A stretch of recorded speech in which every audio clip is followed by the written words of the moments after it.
하고 이렇게 인사하고 말씀 들었으면 좋겠어요. 꽃처럼 아름다우십니다. 별처럼 빛나게 삽시다. 오늘은 맥주 감사절이니까요. 손을 옆에 분 한번 잡아봤으면 좋겠어요.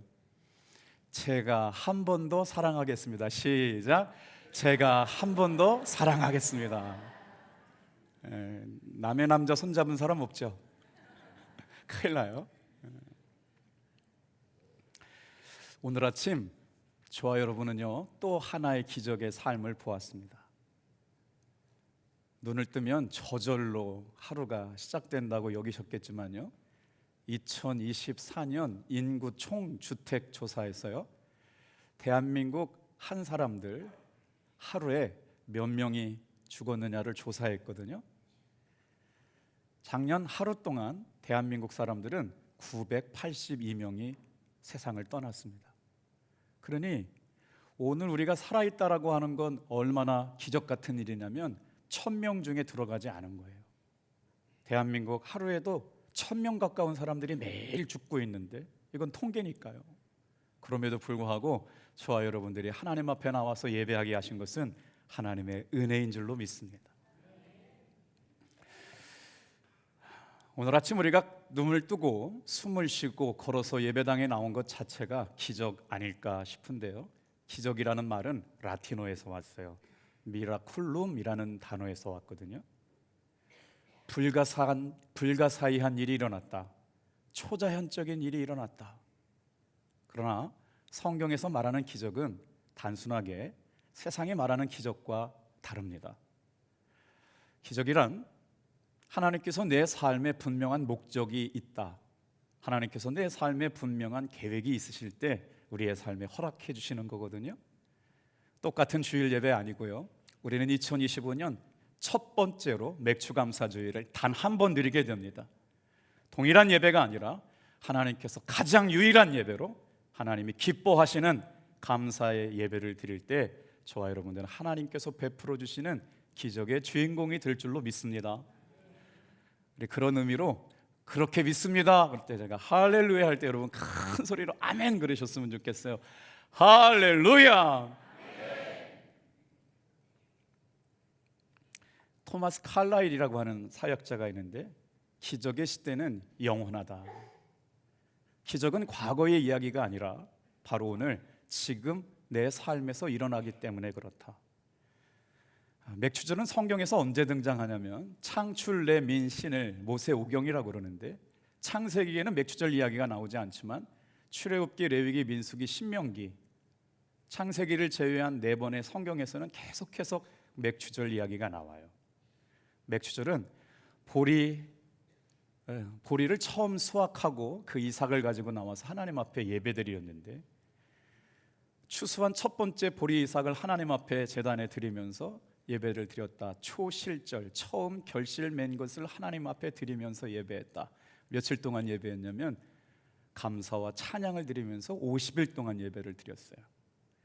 근데 그 50일 동안 예배를 드리면서 어떤 일들이 일어나느냐, 그 기간 50일 동안에는 밭에 모퉁이에 이삭이 떨어졌거나 아니면 나락이 남아있는 걸 줍지 않았다는 거지요. 누구를 위해서 그렇게 했을까요? 가난한 사람들, 고아들, 어려운 형편에 있는 이웃들에게 조건 없이 흘려보내는 은혜와 축복을 하나님께서 가르쳐 주셨기 때문에 그렇죠. 그래서 질문하는 사람들이 있어요. 목사님, 요즘 보리 농사 거의 안 짓는데 굳이 맥주절을 이렇게 지켜야 될 이유가 있습니까?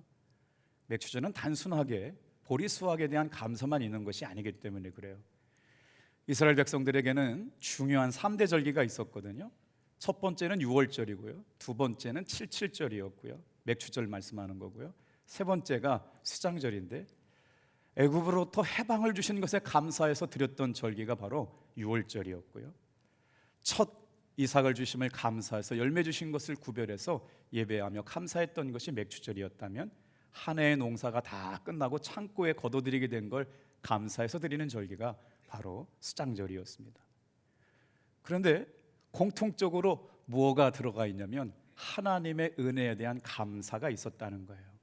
어떤 은혜였을까요? 한 번만 따라해 보시겠어요? 과거에 베풀어 주신 은혜, 오늘의 축복, 미래의 소망. 오늘 예배를 드리는 사랑하는 성도 여러분의 삶에 과거에 베풀어 주셨던 은혜, 오늘 예배에 참석한 성도들에게 부어주시는 축복, 그리고 미래에 살아갈 소망까지도 하나님께서 역사하여 주시는 시간, 오늘 맥추감사절 주일 예배가 되기를 축복합니다. 그렇다면 맥추감사절을 지키는 그리스도인들이 기억해야 될 감사함으로 경험하는 기적은 뭘까요? 감사는요, 오늘 내가 가지고 있는 삶의 모든 문제를 해결하게 한답니다. 감사는 오늘 내 삶을 더 풍성하게 한답니다. 감사는 축복을 경험하는 축복의 통로가 된다지요. 그래서 오늘 저와 여러분들의 삶에 감사를 경험하는 사람들에게 여러분 일어나는 기적, 먼저 세 가지를 살펴보려고 그래요. 감사하는 삶을 사는 사람들에게 일어나는 기적 세 가지가 있는데, 첫 번째 한번 따라해 주시겠어요? 감사하는 사람에게는 불평이 없습니다. 감사가 몸에 배어있는 사람에게 특징이 있는데, 그 사람의 마음과 말과 입술의 고백 가운데는 불평과 원망이 없다는 거예요. 감사하다, 감사하다, 감사하다. 제가 경험해봐서 알거든요. 이 감사라고 하는 게 경험되어질 때 정말 감사하다라고 하는 거는 말로 표현되지 않더라고요. 정말 그냥 깨달아져야 하는 거예요. 감사하지.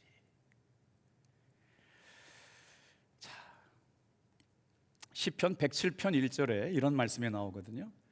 여호와께 감사하라, 그는 선하시며 그 인자하심이 영원함이로다. 자, 읽고 또 읽고 읽고 또 읽어도 이 말씀이 얼마나 깊은지 다 그 은혜를 담지 못하는 것 같아요. 저랑 여러분 같이 읽어주시겠어요? 시작.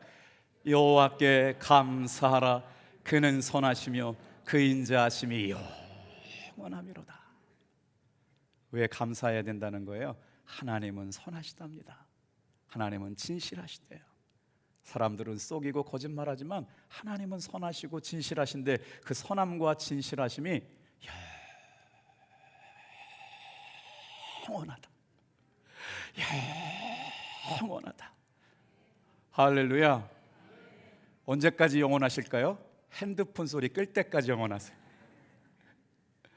우리 한번 고백해 볼게요. 하나님께 감사하라, 그는 선하시며 그 인자하심이 영원함이로다. 우리가 오늘 하나님 앞에 감사함으로 예배드려야 할 이유는요, 감사하는 사람에게 없는 기적이 있는데 불평할 수 없는 사람이 됐다. 평소에 사는 것이 단조롭고 분주한 일상 때문에 마음에 불평과 원망이 가득했대요. 왜요? 살아보는 게 별로 재미없었나 봐요. 지루했나 봐요. 이렇게 사는 거 별로 재미없다라는 마음이 틈타 들어왔답니다. 그런데 어느 날 잠에서 깼는데요, 허리를 하고 꼼짝달싹 못하고 손가락 하나를 움직일 수 없게 됐대요. 숨이 막혀오게 됐죠. 그래서 어떤 일이 생겼냐면요, 다른 사람의 도움을 받고 대소변을 받아내게 됐대요. 119를 불러서 들것에 실려서 병원에 가게 되었습니다. 각종 검사를 받으면서 문득 이런 생각이 들더래요. 이러다 죽는 거 아니야? 이러다 큰 병에 걸리는 거 아니야? 두려운 마음이 틈탈 때쯤 하나님 앞에 기도하기 시작했대요. 하나님, 딱 한 번만 걷게 해주세요. 하나님, 우리 아이에게 다시 걸어가서 따뜻한 밥 한 번만 다시 차려줄 수 있는 건강 주세요. 아니요, 하나님, 일상적인 생활만이라도 할 수 있게 해주세요. 그러면 더 바라지 않을게요. 그분의 병명은 급성욕추염좌였어요. 갑작스럽게 허리에 염증이 생겨가지고 고통 중에 아무것도 못하게 되게 됐거든요. 신기한 게, 그렇게 병상에 누워서 한 달 동안 기도하다가 깨끗하게 나으면서 하나님께 감격하며 기도했답니다. 하나님, 걷게 해주셔서 감사해요. 숨을 쉴 수 있게 해주셔서 감사해요. 여러분, 감사하며 사는 것과 그렇지 못한 것의 차이가 뭘까요? 감사는 생각의 문제입니다.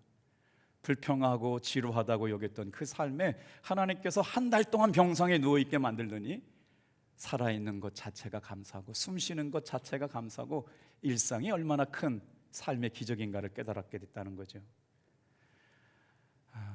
이런 찬양이 참 우리에게 은혜가 됩니다.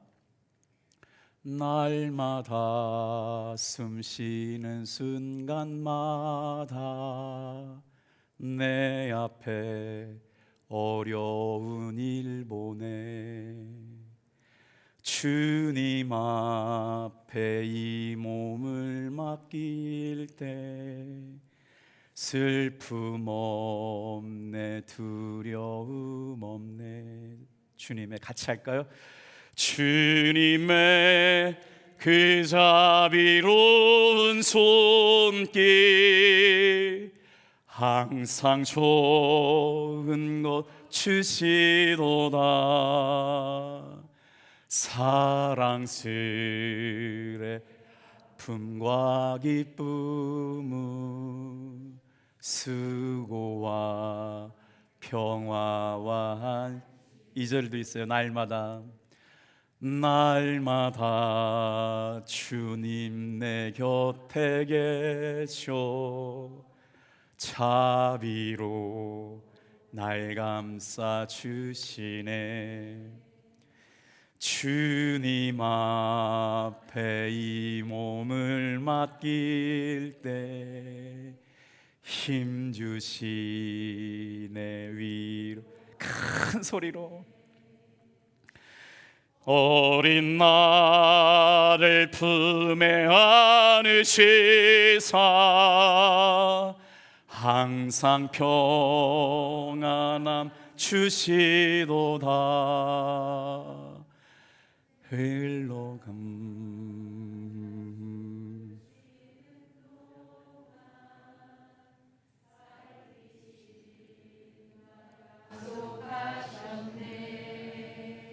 감사하는 사람의 기적, 감사하는 사람의 마음에는 불평이 없답니다. 두 번째, 감사하며 사는 사람에게는 어떤 기적이 있을까요? 다 같이 한번 따라해 볼게요. 감사하는 사람은 욕심이 없습니다. 왜 그렇게 할 수 있었을까요? 저도 한동안 내 삶은 내가 주인인 줄 알았어요. 내 자녀도 내 것이고요, 교회도 내가 담임이니까 내가 마음 놓고 목회할 수 있을 거라고 생각했어요. 근데 여러분, 내가 살아가는 인생 가운데 내 건 아무것도 없더라고요. 다 주님의 것임을 인정하게 될 때 우리의 마음속에 욕심이 사라지게 될 줄로 믿습니다. 그래서 감사는 두 가지 감사가 있대요. 하나님께서 나에게 무엇을 해주셨기 때문에 감사하다, 조건적인 감사가 있어요. 무엇 때문에 감사합니다. 병을 고쳐주셔서 감사합니다. 좋은 것 주셔서 감사합니다. 취직하게 되셔서 감사합니다. 자녀 합격해 주셔서 감사합니다. 땅 사게 해주셔서 감사합니다. 어떤 은혜를 주셨기 때문에 감사하는 감사는 조건적인 감사예요. 예수 믿지 않는 사람들도 다 하죠. 그런데 하나님의 은혜로 살아가는 사람들에게 감사는 달라요. 다 같이 한번 따라해봐요. 그럼에도 불구하고 감사. 정말 기대했던 일이 이루어지지 않았어요. 노력하고 애써봤는데 결과가 좋지 않았어요. 그런데도 불구하고 뭐예요? 그럼에도 불구하고 감사하는 사람들이 있대요. 여러분, 오늘 어떤 감사의 삶을 살고 계신가요? 사도 바울이 하나님의 은혜로 살아가는 사람들에게 그 마음에 왜 욕심이 없는지 디모데전서 6장 8절부터 7절부터 10절 동안 하나님 앞에 감사할 이유를 이렇게 말하고 있거든요. 우리 한번 7절부터 10절을 제가 한 절 읽고 우리 성도님들이 한 절 읽어서 왜 감사하는 사람의 마음에는 욕심이 없는지를 한번 찾아보세요. 우리가 세상에 아무것도 가지고 온 것이 없음에 또한 아무것도 가지도 못하리니. 8절이요.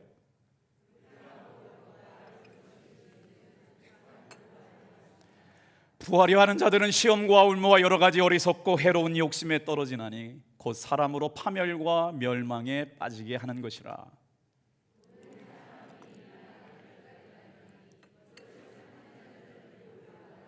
믿음에서 떠나 많은 근심으로 자기를 찔렀도다. 말씀을 읽다 보면 말씀이 칼이 돼서 내 심령 가운데 꽂힐 때가 있어요. 마지막 절 좀 한번 띄워줘 보세요. 오늘 이 저녁 이 아침에 나와서 예배하는 일이 왜 중요하느냐?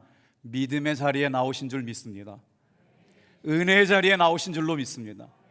예배의 자리에서 하나님을 만나는 자리에 나오신 줄로 믿습니다. 그 자리를 떠나는 순간 어떤 일이 일어나느냐? 믿음에서 떠나게 되면 근심이 나를 찌르게 되는 거예요. 여러분, 주일날 예배는 그냥 시간 낭비하러 오는 게 아닙니다. 하나님께서 저와 여러분의 얼굴을 보고 손으로 만지길 원하시고 접촉하시고 치유하시고 회복시키고 말씀으로 새롭게 하시기를 원할 줄로 믿습니다. 믿음에서 떠난 사람들은요, 마음에 근심이 자기의 삶을 찌른다는 거예요. 욕심은 절대로 우리를 만족하게 못합니다. 그러나 감사는 하나님을 찬양하고 예배하며 시작한 우리들의 영혼을 배부르게 만들 줄로 믿습니다. 그래서 감사하는 사람은요, 내 삶의 주인이 누군지 알아요. 내 생명의 주인이 하나님이시구나. 내 자녀의 주인이 하나님이시구나. 우리 교회의 주인이 내가 아니고 하나님이시구나.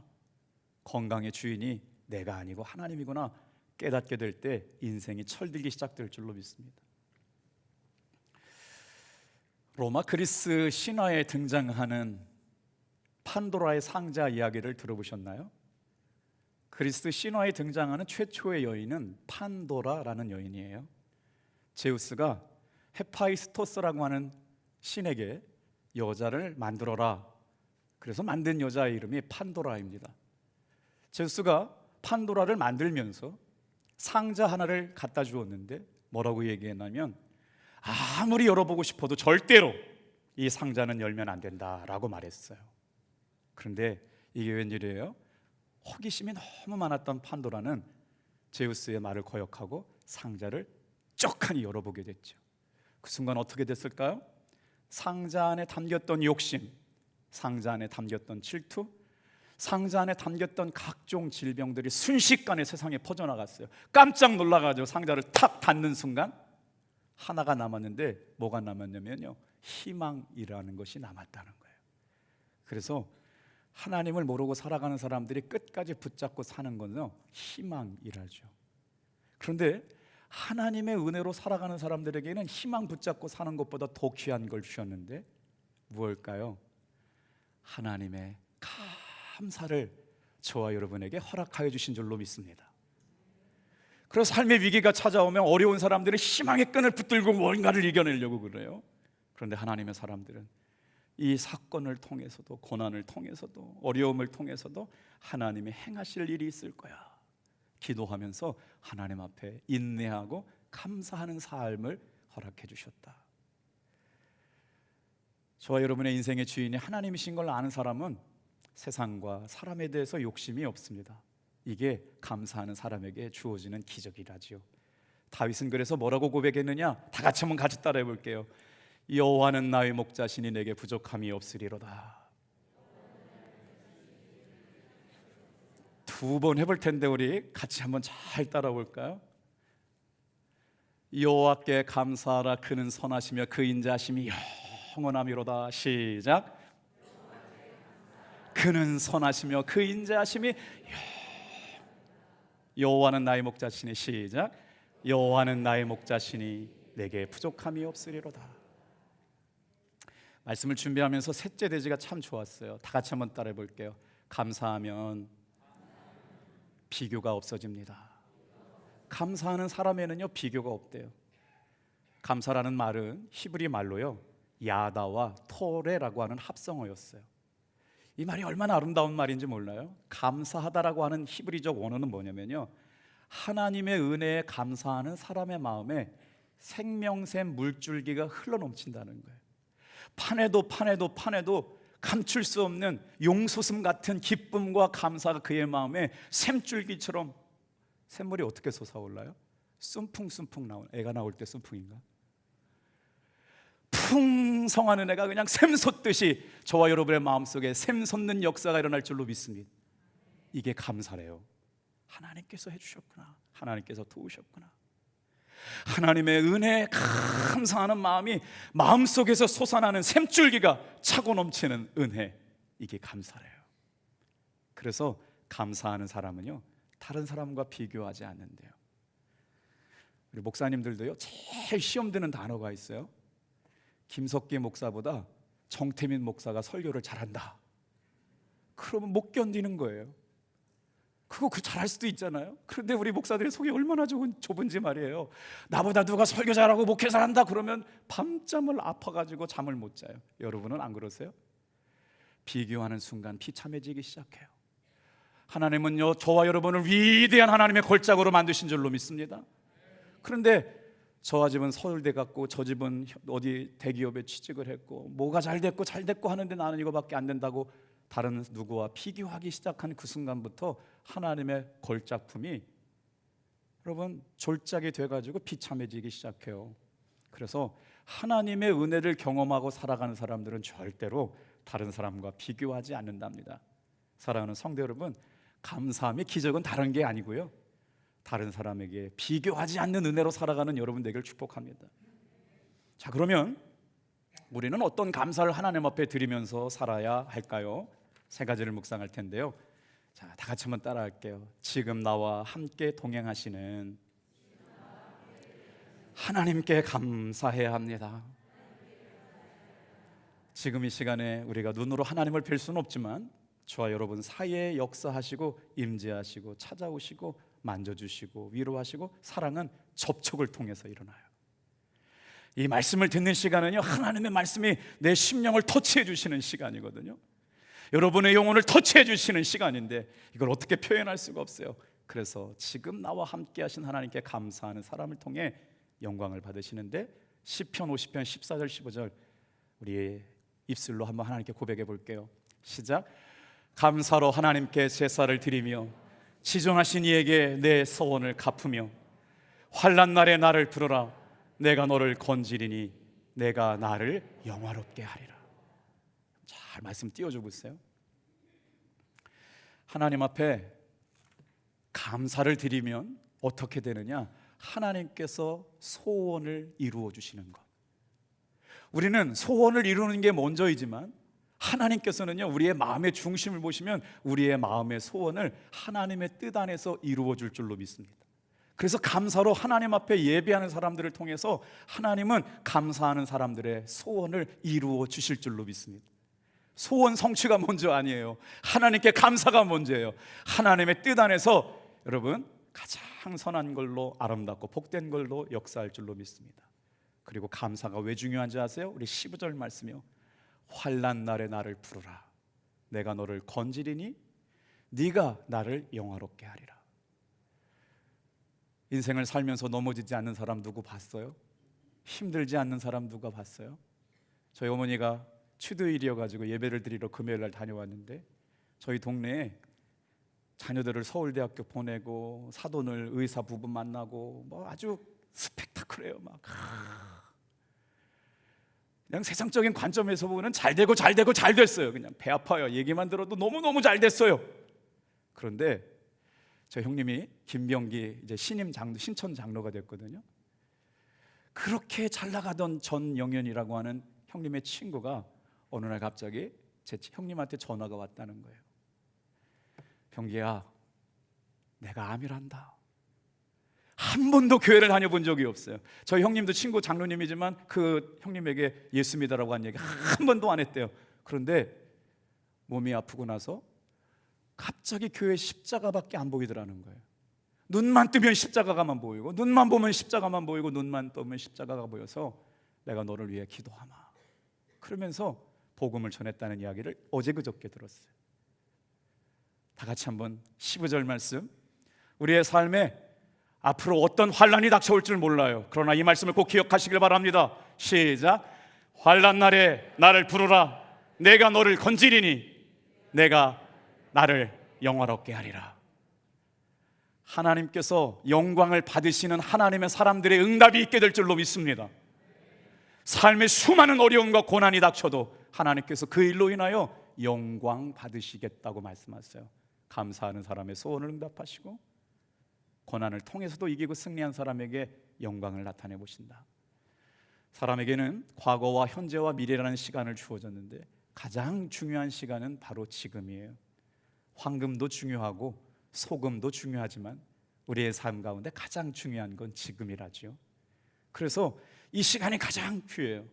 하나님 앞에 지금까지 동행해 주신 은혜에 감사하며 감사의 삶을 살아가는 여러분 되길 바랍니다. 어떻게 하나님께 감사하는 삶을 살까요? 두 번째 한번 따라해 보세요. 처음 것을 주님께 드리며 감사해야 합니다. 맥추절의 핵심 단어를 찾으라고 그러면 첫 열매예요. 첫 이삭을 드렸던 거거든요. 출애굽기 13장 11절 12절 제가 읽어드릴 테니까 잘 들어보세요. 여호와께서 너와 내 조상에게 맹세하신 대로 너를 가나안 사람의 몸 땅에 인도하시고 그 땅을 내게 주시거든.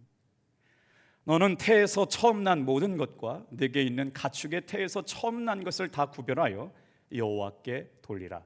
수컷은 다 여호와의 것이니라. 하나님께서 모세에게 젖과 꿀이 흐르는 가나안 땅에 들어가게 되면서 약속의 말씀으로 뭘 약속하셨냐? 그 땅을 차지하게 되거든. 잊지 말아라. 너의 생명이 누구 것이냐? 너의 소유가 누구 것이냐? 너의 인생과 너의 자녀가 누구 것이냐? 그것을 인정하는 사람이 어떻게 신앙의 고백을 드려요? 하나님, 제 생명 주님 것이네요.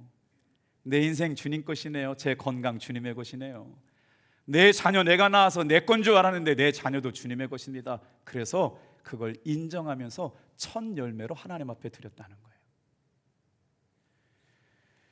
그래서 첫 것에 가지고 있는 의미는요, 처음 것은요 소중한 거예요. 첫 것은요 가장 귀한 거예요. 오늘 저와 여러분들이 드리는 이 맥추감사절, 하나님께서 우리에게 가장 소중한 것, 가장 귀한 것 주신 것을 믿고 기쁨으로 첫사랑, 첫 열정 회복할 수 있는 여러분 되길 바랍니다. 세 번째 한번 따라해 볼게요. 맥추절은 하나님의 주권을 인정하고 회복하는 절기입니다. 출애굽기 33장, 34장 말씀 19절부터 같이 한번 읽어볼게요. 화면 보고 시작. 모든 첫 태생은 다 내 것이며 내 가축의 모든 처음 난 수컷인 소와 양도 그러하며 77절 곧 맥추의 초실절을 지키고 세 마리는 수장절을 지키라. 너희의 모든 남자는 매년 3번씩 주 여호와 이스라엘 하나님 앞에 보일지라. 또 내 토지 소산에 처음 익은 것을 가져다가 내 하나님 여호와의 전에 드릴지며 너는 염소 새끼를 그 어미의 젖으로 삼지 말지니 여호와께서 모세에게 이르시되 너는 이 말들을 기록하라. 내가 이 말들의 뜻대로 너와 이스라엘과 언약을 세웠음이라 하시니라. 무슨 말씀인 거예요? 온 우주 만물을 창조하신 하나님께서 소도 만드셨고 양도 만드셨고 비둘기도 만드셨다는 거예요. 땅도 주셨다고요. 우리는 땅이 내 이름으로 등기났어야 내 건 줄 알지만 하나님은 뭐라고 말씀하세요? 그 땅도 내 거야. 너는 잠시 맡아서 관리하는 청직일 뿐이야. 우리는 집도 차도 또 뭐가 있죠? 아파트도 내 이름으로 등기나면 다 내 건 줄 아는데 하나님은 그렇게 말씀하시지 않아요. 이스라엘 백성들 보고 그것도 다 내 거다. 이걸 뭐라 그러냐면요, 하나님께 주권을 인정하는 거라고요. 감사절을 사는 사랑하는 성도 여러분, 하나님께 주권을 인정하고 살아가시길 축복합니다.